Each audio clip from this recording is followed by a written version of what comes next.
Olá, eu sou o professor Ricardo, essa é uma aula de filosofia e hoje nós falaremos mais um pouco sobre ética, as teorias éticas fundamentais da história da filosofia. Mas hoje eu quero fazer junto com você uma leitura de uma parte aqui da história da ética. Nós vamos falar da ética grega, tá bom? Eu vou utilizar como base este livrinho aqui, que é o livro de ética do professor Adolfo Sanches Vasquez, e nós vamos juntos ler uma parte desse livro e eu quero ler e junto com você, né, e fazer uns comentários sobre o que nós estaremos lendo. Para mim é um livro muito bom, acho que vale muito a pena se você tiver oportunidade de comprá-lo. Acredito que vai proporcionar a você um aprofundamento significativo no estudo da ética. Bem, nós já aprendemos, né, que a ética é uma área da filosofia das mais importantes e que ao longo da história da filosofia foram muitos os pensadores que se dedicaram a pensar a ética, que se dedicaram a criar filosofias, né, que refletiam sobre os problemas éticos, sobre as questões morais, sobre as regras das sociedades, enfim. E aí, nós temos então, na filosofia grega clássica, né, a filosofia antropológica lá na Grécia clássica, né, encabeçada por Sócrates, Platão, os sofistas, Aristóteles, e mesmo depois, durante o período helenístico, né, com os epicuristas, os estoicistas, cinistas, ecletistas, enfim, todos esses filósofos, né, a partir de Sócrates, criam um modo de filosofar muito diferente daquela filosofia dos filósofos pré-socráticos, que estavam interessados em estudar a natureza, né? Queriam encontrar a arqué, portanto produzia uma cosmologia. Os filósofos do período antropológico, né, principalmente os filósofos socráticos, eles vão tomar o homem como um objeto de estudo e a partir daí o comportamento humano é um elemento básico da produção filosófica. Se então nós vamos estudar o ser humano, né, e o comportamento humano, nós vamos produzir filosofias diferentes. Nós vamos produzir ética, nós vamos produzir antropologia, nós vamos produzir ciência política ou filosofia política. Nós queremos entender o homem sobre os mais diversos aspectos possíveis. Então vamos lá, vamos começar a leitura. Nós vamos começar pelo livro na página 268, e aí eu quero ler algumas páginas com você. Eu peço desculpas se o vídeo ficar longo, se o vídeo ficar um pouco pedante, mas eu acredito que é um caminho muito interessante, tá? Eu queria uma coisinha antes. Olha só, a história da filosofia, principalmente nesse caso a história da ética, é marcado por tendências da produção da filosofia da ética, né? Da produção ética. Essas tendências, né, elas foram, primeiro, uma ética chamada de ética das virtudes. É essa ética que nós estudaremos. Depois, lá durante a Idade Média, alguns filósofos gostam de dizer que uma outra tendência ética começou a surgir, chamada de ética cristã, de ética religiosa. Depois, na modernidade, especialmente no período do Iluminismo, começou a surgir uma outra tendência ética, a chamada tendência ética deontológica, que a gente vai falar depois, no segundo momento, quando a gente for falar no segundo ou terceiro momento, quando a gente for falar de ética moderna. Seria a ética deontológica. Ainda na modernidade e com certos aprofundamentos na contemporaneidade, uma outra tendência de ética que surgiu foi a ética consequencialista. Veja bem, voltando, a ética consequencialista, ela tem como principais representantes os filósofos pragmatistas e os filósofos utilitaristas. Tá? Isso fica para uma outra aula.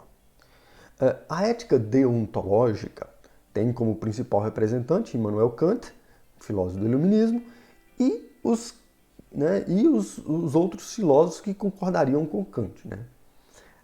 Basicamente, A ética consequencialista quer pensar o seguinte: o que valem são as consequências das ações humanas. Portanto, devem existir ações que em determinados momentos, em determinadas situações, serão ações mais bem realizadas, são ações melhores. Por quê? Porque o resultado dessas ações serão melhores. Portanto, essas ações são melhores. A ética estaria, então, na necessidade de compreender em que situação uma ação é melhor que outra, porque produz resultados melhores. Tá? Então, são as consequências que importam, por isso consequencialista. A ética deontológica vai pensar assim, olha, existem ações que são boas, independentemente de condições, independentemente de resultados ou de consequências. Existem ações que são boas e que, portanto, todas as pessoas deveriam repetir essas ações. Elas são puramente boas. Então, é deontológico. A ética cristã, a ética religiosa, pressupõe que toda ação ela tem que visar um fim, né? Não uma consequência como nos consequencialistas, mas pressupõe que o indivíduo, quando ele age, ele tem que imaginar que aquela ação deve o guiá-lo para chegar na vida eterna, para a salvação eterna, alguma coisa do tipo. Então, sempre toda ação, de um ponto de vista da ética cristã, seria uma ação que tem por intermédio uma avaliação de Deus, uma avaliação dos deuses, uma avaliação, né, da perspectiva religiosa. E aqui o que nós vamos fechar hoje é o seguinte, já que essas outras éticas nós deixaremos para outras aulas. A ética das virtudes. O que é virtude? Virtude é todo comportamento humano que é um comportamento de excelência, né? Nós vamos falar um pouco mais de Aristóteles, mas Aristóteles gostava de dizer que todos os seres humanos nascem potencialmente virtuosos, mas não nascemos virtuosos. A virtude é conquistada através do hábito, através da prática, através do condicionamento. Nós vamos nos tornando virtuosos na medida em que nós nos esforçamos para tal e na medida em que nós somos estimulados para tal, para sermos virtuosos. Tá? Então, virtude é amor, é compaixão, é misericórdia, é humor, vamos pensar mais o que? É prudência, é temperança, é polidez. Aqueles comportamentos humanos que se encontram numa condição muito, muito boa, quer dizer que só o ser humano muito, muito bom consegue realizar esses comportamentos, essas ações, isso é virtude. Tá? Então, para os gregos, existiam sim seres humanos que se tornavam tão bons que estes seres humanos, alcançando essa capacidade, realizariam ações boas e pronto. Então, a ética das virtudes é a ética que se concentra na educação do ser humano. Se o ser humano é educado para agir bem, ele agirá bem, né? Ele terá a capacidade de discernir e agir bem. Então vamos lá, vamos fazer começar a leitura do nosso texto, entendendo que nós vamos falar de ética grega, especialmente aprofundando-nos na ética das virtudes. Ok, já estamos aí com a página do livro, vamos ler juntos. Os problemas éticos são objeto de uma atenção especial na filosofia grega, exatamente quando se democratiza a vida política na antiga Grécia e particularmente de Atenas. Ao naturalismo dos filósofos do primeiro período, os pré-socráticos, sucede uma preocupação com os problemas do homem e, sobretudo, com os problemas políticos e morais. As novas condições que se apresentam no século V a.C., em muitas cidades gregas e especialmente em Atenas, com o triunfo da democracia escravista sobre o domínio da velha aristocracia, com a democratização da vida política, com a criação de novas instituições eletivas e com o desenvolvimento de uma intensa vida política, ou uma vida pública, deram origem à filosofia política e moral. As ideias de Sócrates, Platão e Aristóteles neste campo estão relacionadas com a existência de uma comunidade democrática limitada e local, o Estado-cidade ou a polis. Ao passo que a filosofia dos estoicos e dos epicuristas surge quando esse tipo de organização social já caducou e a relação entre o indivíduo e a comunidade se apresenta em outros termos. Então, aqui eu acho que eu já tinha comentado, né? É deixado de lado a filosofia naturalista, a filosofia dos pré-socráticos, e agora vai se centrar o interesse para com o homem, né? E para com a polis, né? O que é a polis? Aquela cidade-estado, a cidade onde a organização política vai se assemelhar, em certa medida, a um pequeno país, né?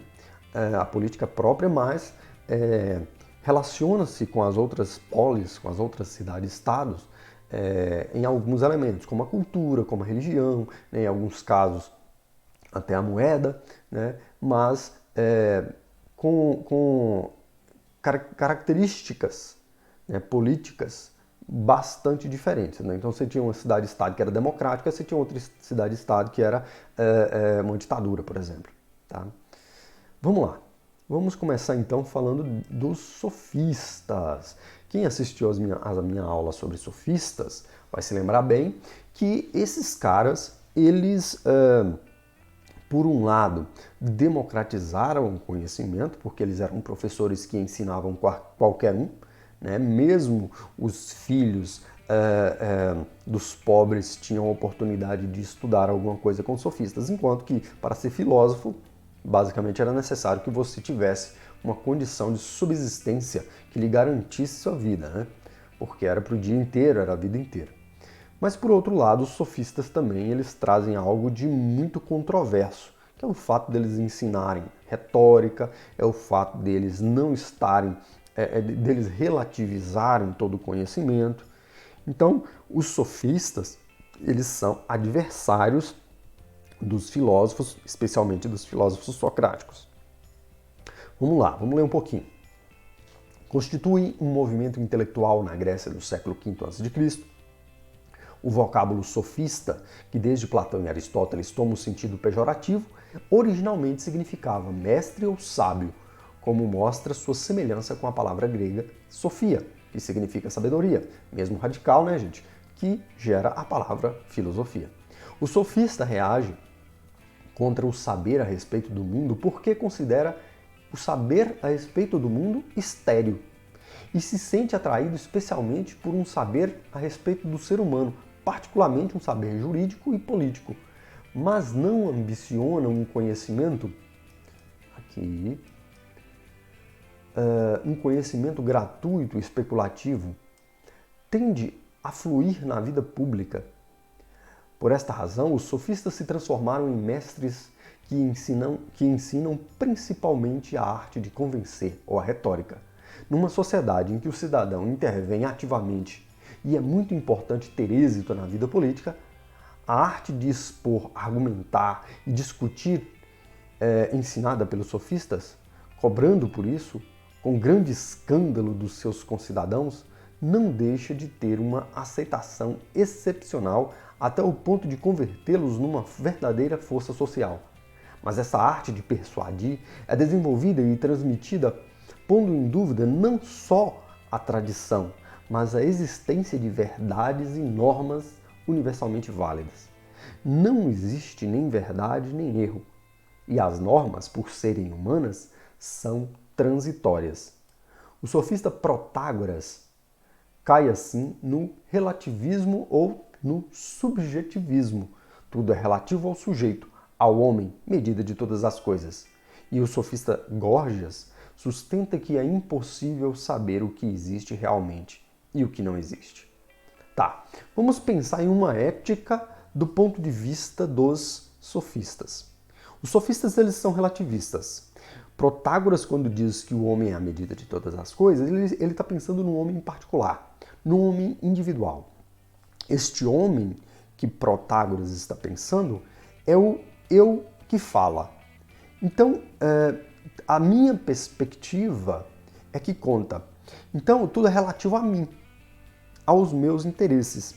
Então, enquanto um filósofo poderia querer dizer que existe determinada verdade e que, portanto, que, por exemplo, alguma regra deveria ser absolutamente aceita porque esta regra é verdadeira. Então vamos pensar uma regra jurídica, como uma lei, não matar. Não se deve matar. Para o sofista, isso não deveria ser tomado em absoluto. Esta regra não pode ser uma regra absoluta. E se você se encontrar em uma situação de risco para a sua própria vida? Em risco para a vida dos seus familiares ou de pessoas inocentes? Então, para o relativista, que é no caso os sofistas, todas as regras morais, elas deveriam ser relativizadas. Elas não poderiam se encontrar em uma condição absoluta. A maioria dos gregos, muito religiosos que eram, obviamente a religião helenista, né, dos gregos do panteão olímpico, eles consideravam, né, que existia uma lei que era muito anterior à lei dos homens, que já fora dada pelos deuses muito antes dos seres humanos estarem sobre a Terra. Mas os sofistas, eles vão colocar isso sob perspectiva, eles vão falar não, toda regra é regra humana, criada pelos seres humanos, e que, portanto, deve ser tomada como humana e relativizada. Quem criou esta regra ou aquela outra regra moral, em um determinado momento histórico, fez isso, quer dizer, criou a regra em função de seus interesses. E estes seus interesses possivelmente podem não ser os meus interesses. Portanto, esta regra criada pelo outro, talvez ela não tenha valor para mim. Talvez ela não tenha valor para você.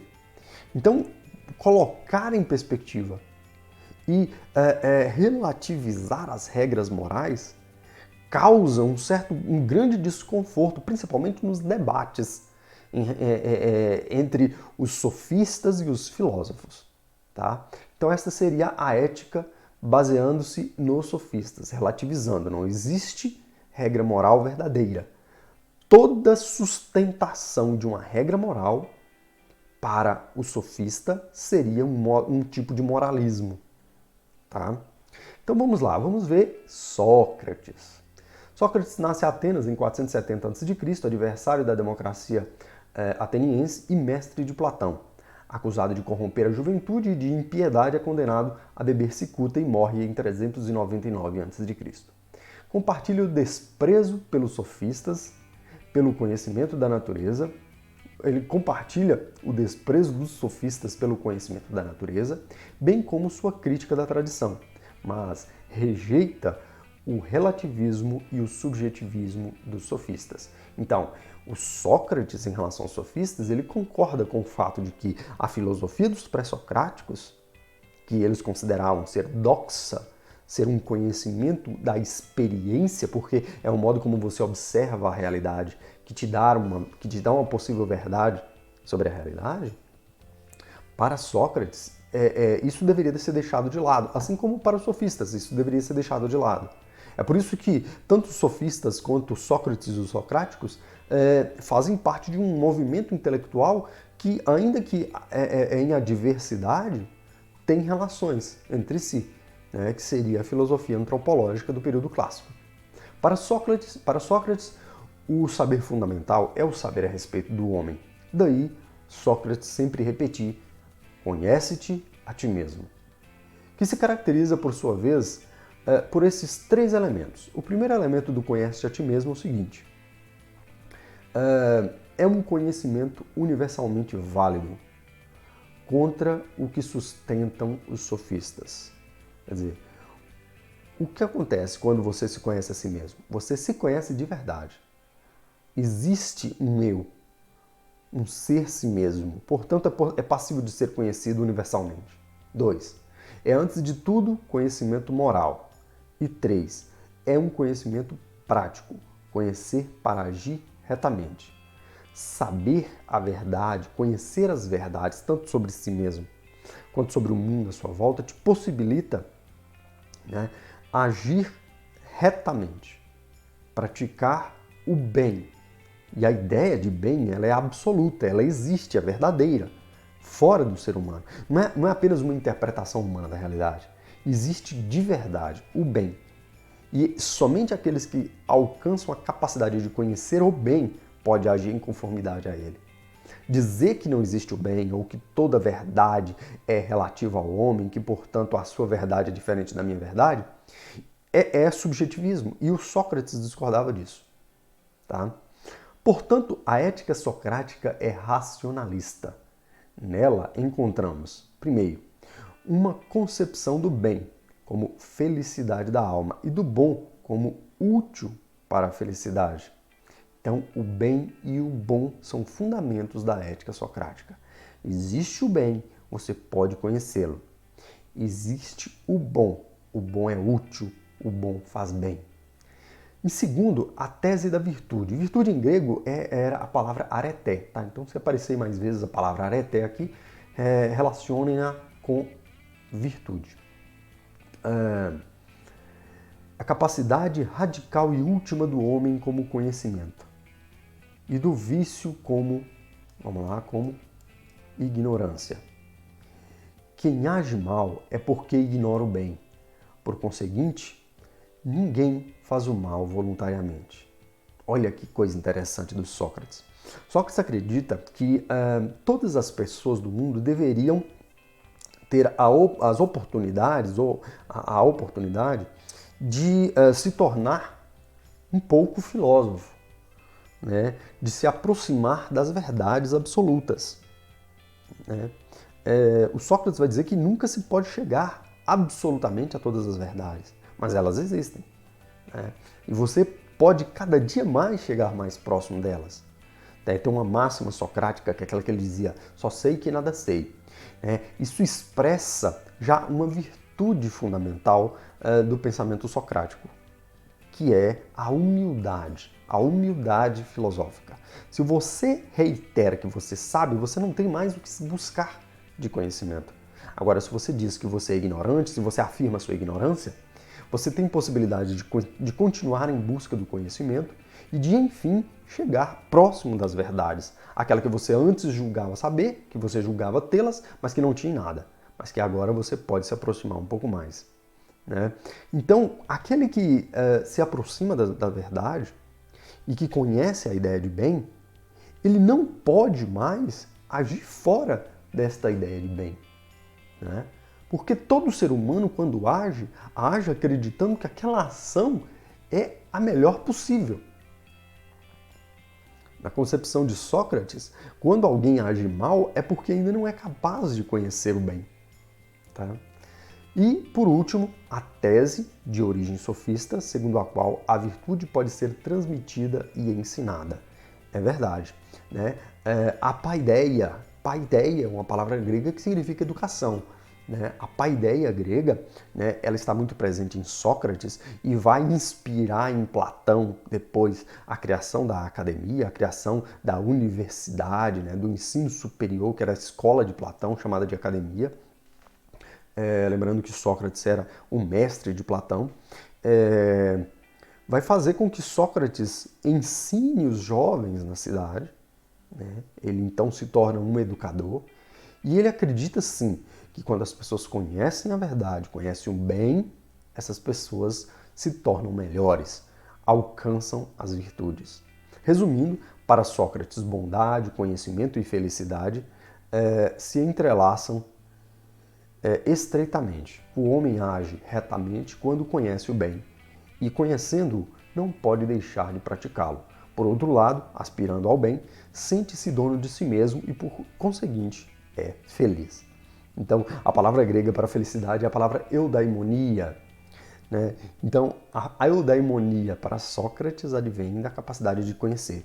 Se você, né, processa a sua intelecção, que é a sua inteligência, para chegar mais próximo da verdade, para sair dos seus preconceitos e se aproximar da verdade, e que, portanto, isso consequentemente levará você a agir de forma mais reta, a ser mais virtuoso, você será mais feliz.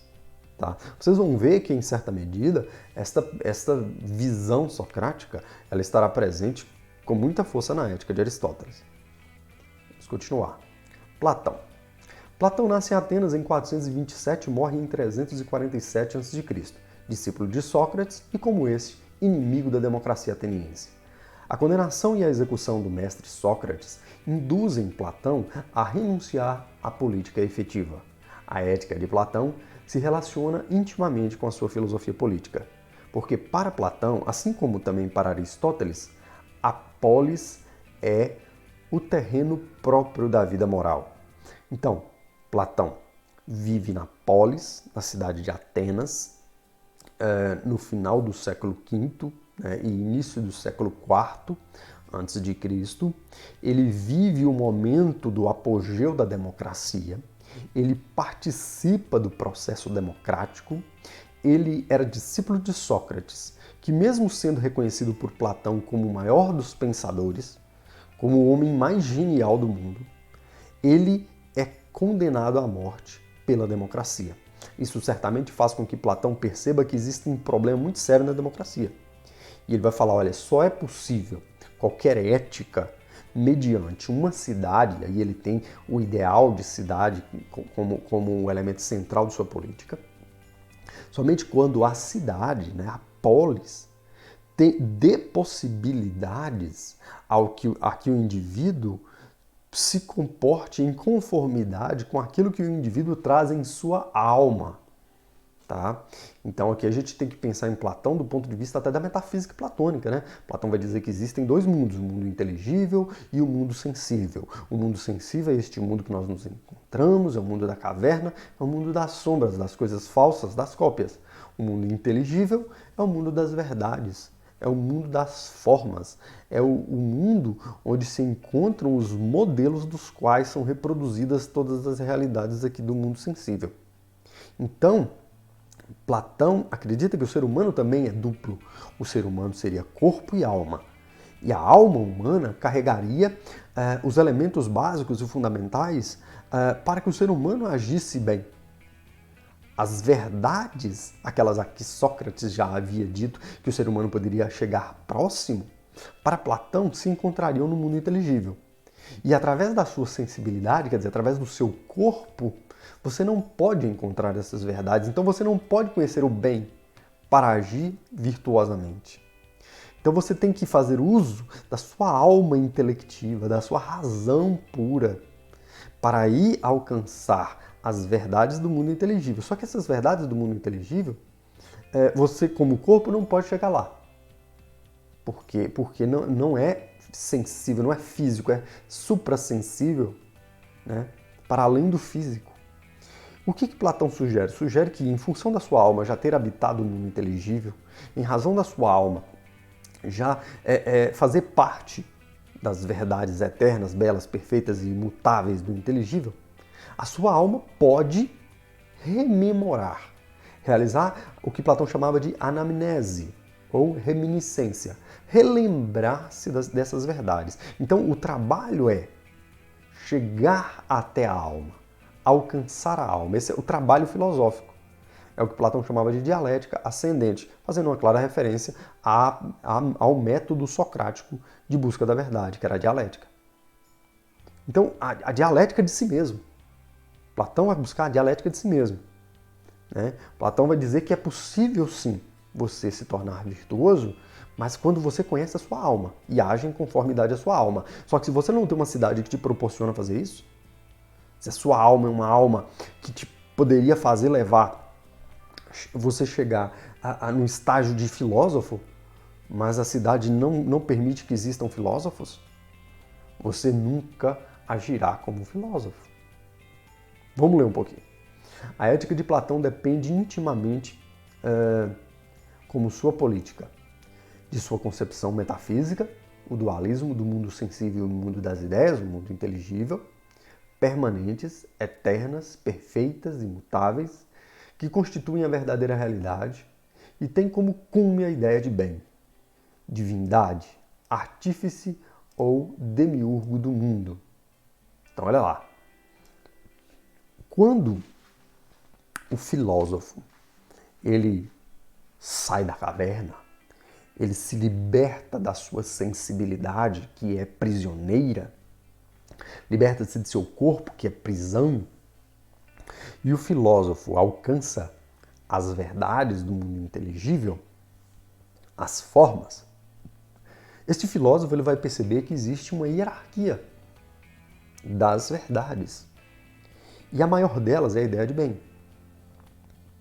É óbvio que é muito difícil conhecê-las, porque o trabalho para que se conquiste isso é muito árduo, muito difícil, mas é possível. E aí o filósofo, conhecendo a ideia de bem, agirá em conformidade a ela. Saberá como agir em cada situação. Né? Desenvolverá a virtude. Tá? Vamos lá. Da sua doutrina da alma, princípio que anima ou move o homem e consta de 3 partes: razão, vontade ou ânimo. Razão, vontade ou ânimo e apetite, aliás, me desculpem a leitura péssima. Razão, vontade ou ânimo e apetite. A razão que contempla e quer racionalmente, é a parte superior. O apetite, relacionado com as necessidades corporais, é inferior. No livro A República, Platão, pensando na cidade ideal, ele vai então pensar o ser humano como uma alma tripartite. Né? A alma é dividida em 3. Né? E a alma dividida em 3, ela na verdade seria como se fossem 3 almas.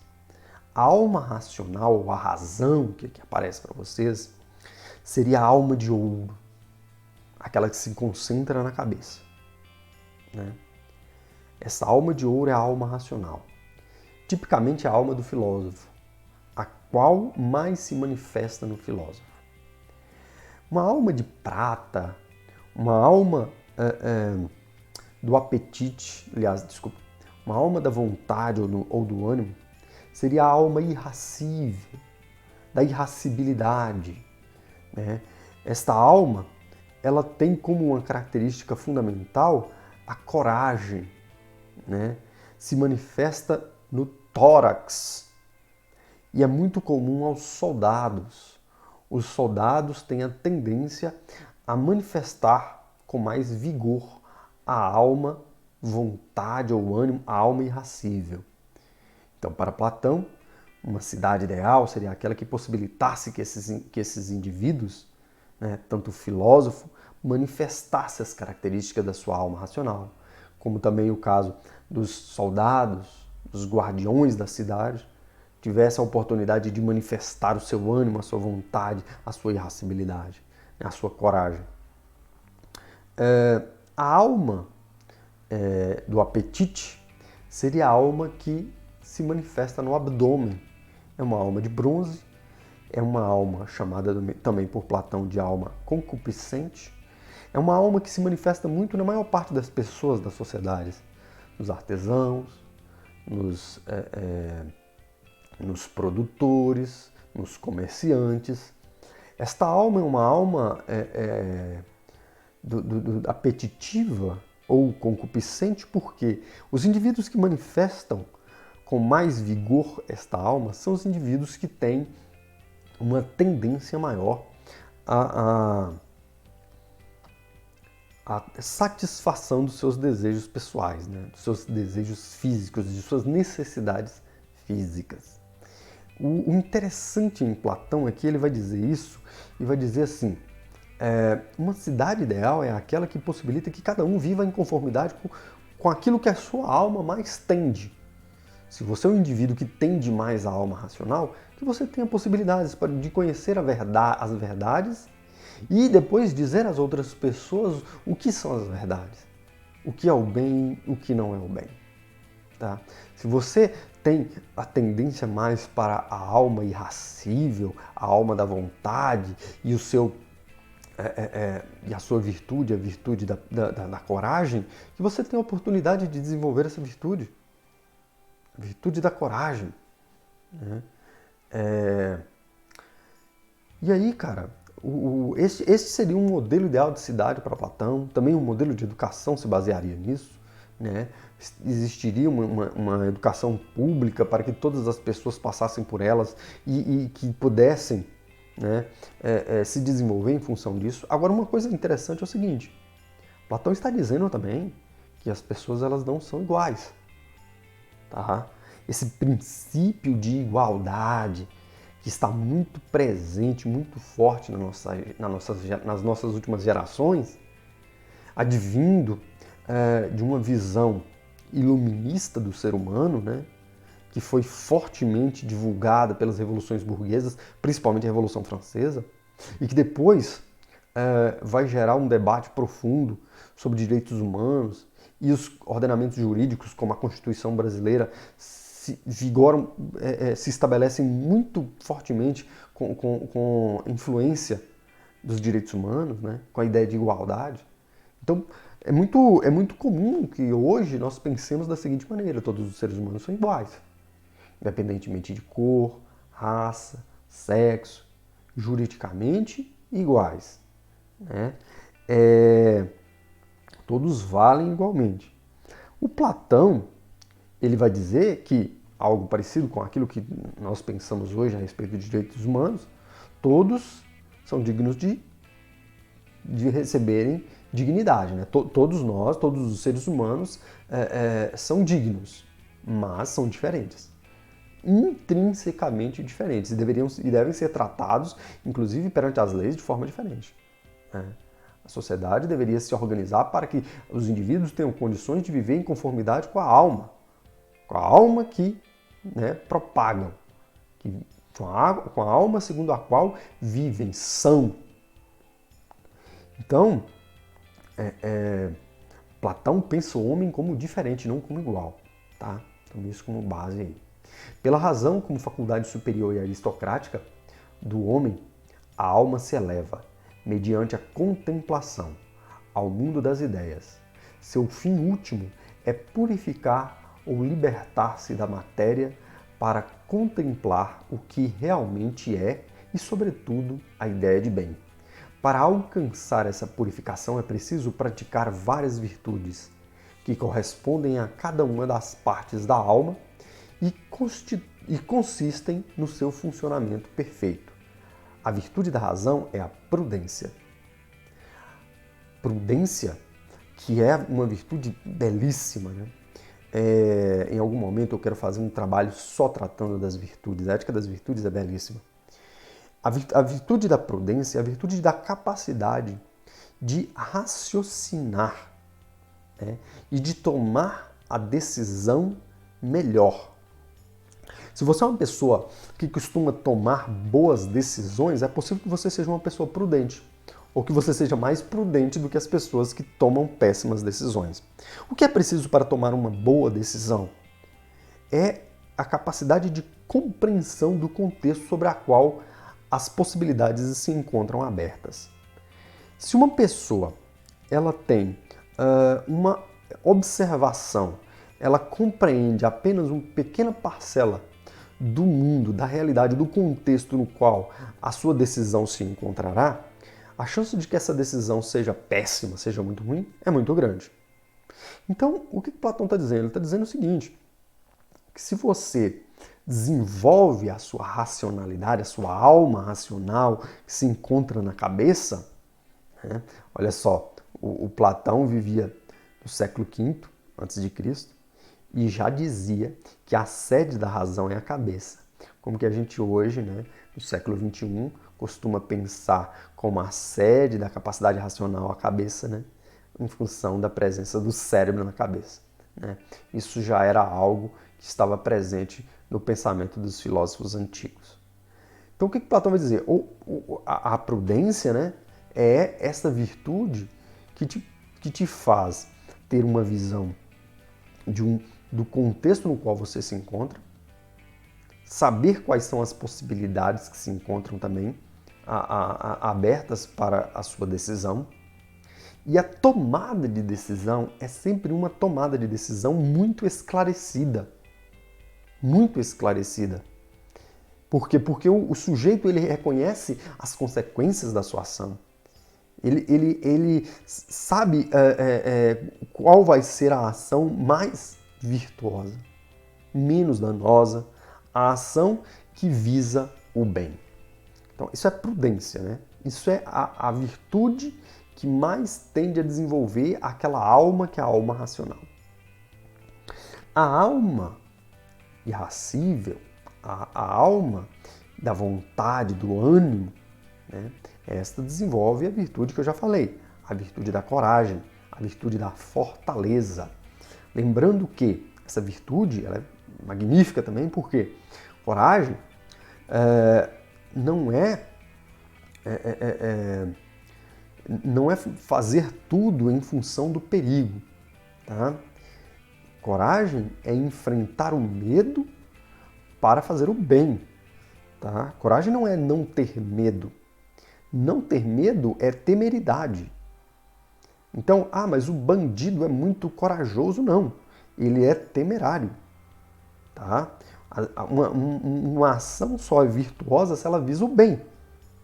Se você fez uma coisa para causar um mal a você ou às outras pessoas, aquela ação não pode ser virtuosa. Os sofistas iam dizer que sim, mas Platão não é um sofista. Platão vai dizer que não, que existe sim o bem na ação. Existe o bem. Então, roubar e ter a capacidade de invadir uma casa, correndo muitos riscos, isso não é nada de virtuoso. Isso não tem virtude alguma. E que, portanto, isso não é coragem, isso é temeridade, né? Então, pensem na coragem, né, ou na fortaleza como a capacidade de enfrentar os medos para fazer o bem. Tá? E aqui, vamos lá. E a alma apetitiva, a alma concupiscente, né, a alma que se encontra mais no abdômen, né, tem como a tendência de desenvolvimento da virtude da temperança. O que é a temperança? Bem, o indivíduo que ele é apetitivo, ele tem a tendência a agir em muito em conformidade com os seus sentimentos e com as suas emoções. Então é possível que as paixões, as emoções, os desejos, os sentimentos façam com que esse indivíduo perca a capacidade de discernimento, né? Fique muito nervosa, fique muito abalada e, portanto, perca a capacidade de tomar boas decisões. A temperança, enquanto virtude, é a capacidade de manter a calma, de retomar a racionalidade, de retomar a razão, de voltar ao modo frio de pensar, né? Aquele indivíduo que quando age impulsivamente, né, ele possivelmente é um intemperante. Falta a esse indivíduo a virtude da temperança, né? Agora, aquele indivíduo que, mesmo diante de situações conflituosas, situações complexas, mantém a calma, né, consegue pensar, é o indivíduo que possui temperança. Essa é a virtude fundamental do indivíduo que tem a alma apetitiva ou concupiscente. Essas virtudes guiam ou refreiam parte da alma. A harmonia entre as diversas partes constituiria a quarta virtude, ou seja, a justiça. Tá? Se você for pegar uma coisa muito interessante, dentro da dogmática cristã, é muito comum serem relacionadas às chamadas virtudes cardeais ou virtudes cardinais.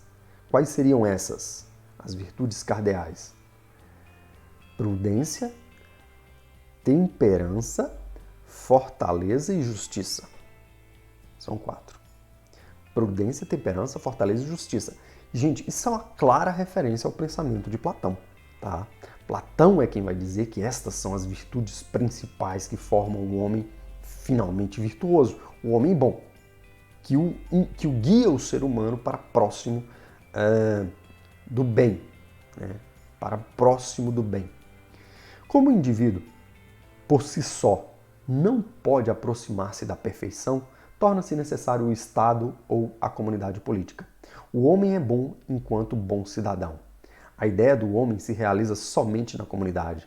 A ética desemboca necessariamente na política. No livro A República, Platão constrói um estado ideal à semelhança da alma. Cada parte desta corresponde a uma classe especial que deve ser guiada pela perspectiva virtude. A razão, classe dos governantes. Filósofos guiados pela prudência. Ao ânimo ou vontade, a classe dos guerreiros, defensores do Estado, guiados pela fortaleza. E ao apetite, os artesãos, os comerciantes encarregados dos trabalhos materiais e utilitários, guiados pela temperança. Cada classe social deve consagrar-se à sua tarefa especial e abster-se de realizar outras tarefas. De modo análogo ao que sucede na alma, compete à justiça social estabelecer na cidade a harmonia indispensável entre as várias classes. E com o fim de garantir a harmonia social, Platão propõe a abolição da propriedade privada para as duas classes superiores, governantes e guerreiros. Olha só como que é a ideia de Platão. Vamos lá, vamos pensar a cidade para Platão. Você tem a cidade e você tem as pessoas. As pessoas vão passar pelo sistema de educação e você vai perceber que existem pessoas que têm uma tendência maior a aflorar a alma racional. Existem pessoas que têm uma tendência maior a aflorar a alma irascível, da vontade, do ânimo. E existem pessoas que têm uma tendência maior a aflorar a alma apetitiva, a alma concupiscente. O que ele vai pensar? Cara, então a gente precisa ter um sistema de educação que forme as pessoas para trabalharem, para estarem dentro da vida em sociedade em conformidade com aquela alma que as pessoas mais afloram. Então, se o camarada aflora a alma e é concupiscente ou apetitiva, que esse indivíduo tenha a possibilidade de aprender a ser um comerciante, ser um artesão, ser um produtor rural. Ele vai trabalhar para manter a economia da sociedade viva. Agora, se esse indivíduo ele tem como tendência a aflorar a alma irascível, que esse indivíduo seja então um soldado, um guardião da cidade, e que esse indivíduo tenha a oportunidade de fazer aflorar a virtude da coragem, da fortaleza, para o bem de todos os cidadãos. Agora, Platão já vai colocar um detalhe. Esse indivíduo ele não tem que ter desejos de ter coisas. A propriedade privada tem que estar abolida para esse indivíduo. A cidade vai garantir a ele um modo de subsistência, mas ele não precisa ter materiais. Ele não precisa ter coisas e ter desejos de coisas. Porque senão, isso vai impedir que ele desenvolva a sua virtude principal. E por último, os indivíduos que têm a tendência a aflorar a racionalidade, a alma racional, a terceira e superior, a alma de ouro, que exista um sistema de educação que possibilite esses indivíduos se tornarem filósofos. Esses então estudariam até os 50 anos de idade e quando saíssem seriam os guardiões, seriam os governantes da cidade. Esses governantes da cidade, primeiro, não teriam direito à propriedade privada nenhuma, a cidade os manteria, mas eles viveriam em função do quê? Do ideal de justiça, é o que mais os apraz. É o que mais os causa satisfação e felicidade, a justiça, é o bem. E sendo filósofos, eles podem governar a cidade de forma mais justa, porque eles conhecem mais sobre justiça. O filósofo, né, seria então o rei filósofo, a ideia de Platão de um rei filósofo. Né? Essa seria a organização de uma cidade que não é uma democracia, muito longe disso. Né? Seria uma aristocracia, uma hierarquia rígida. Só que não uma aristocracia oligárquica em que quem ocupa o topo é quem é mais rico, e sim uma aristocracia do saber, uma aristocracia da intelectualidade, né? Uma sofocracia. Lembrando que a expressão sofo vem de sofia, que significa conhecimento.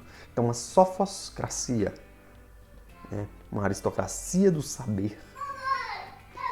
Na ética platônica, transparece o desprezo característico da antiguidade pelo trabalho físico e, por isso, os artesãos ocupam o degrau social inferior e se exaltam as classes dedicadas às atividades superiores, à contemplação, à vida política e à guerra. Por outra parte, de acordo com as ideias dominantes e com a realidade política e social daquele tempo, não há lugar no estado ideal para os escravos, porque estes, desprovidos de virtudes morais e de direitos cívicos, né, com essas limitações da classe, encontramos na ética de Platão a estreita unidade da moral e da política, dado que para ele o homem se forma espiritualmente somente no Estado e mediante a subordinação do indivíduo à comunidade. Então, Platão vai pensar que a cidade ela tem que ser organizada com um modelo de estratificação rígido, aristocrático, do qual a base seriam os escravos que estariam fora porque não têm capacidade de desenvolver virtude nenhuma. Mas aqueles que se encontram nessa possibilidade teriam que ter um espaço apropriado para eles. Tá? Então, a ética de Platão está ligado à ética das virtudes, né? À ideia de areté, mas é uma ética aristocrática, né? É uma ética que está profundamente ligada à política, tá certo? Bem, vamos ver aqui. Só um instante. Aqui a gente vai começar a falar de Aristóteles, só que o tempo já está bastante longo e eu vou fazer o seguinte. Eu vou deixar para a gente falar de Aristóteles no próximo vídeo, porque senão pode ficar muito grande. Aí no próximo vídeo eu falo de Aristóteles, falo dos filósofos helenistas, da ética dos filósofos helenistas, principalmente porque a ética de Aristóteles ela é bastante mais extensa, tá bom? Até mesmo do que a de Platão. Então eu vou agradecer você ter assistido até aqui. Esta então foi a nossa primeira aula sobre princípios fundamentais da história da ética, né? Eu penso assim, a história da ética, nós estamos falando da história da ética. Muitíssimo obrigado por ter assistido até aqui. Um abraço, até o nosso próximo vídeo. Se você gostou, dá um like aí, se inscreve no canal. Um abração. Às vezes eu tenho mudado o esquema de apresentar algumas aulas em pé, outras aulas aqui utilizando o computador, com slides, com texto. E vocês precisam me dar aí um feedback, o que vocês estão achando mais legal, se assim é melhor, se lá em pé é melhor, né? Assim é mais fácil, mais rápido, sai um vídeo mais rápido e eu estou com um prazo muito curto para a produção de vídeos. Mas a gente vai fazendo um esforço. Muitíssimo obrigado, um abraço, até mais, falou!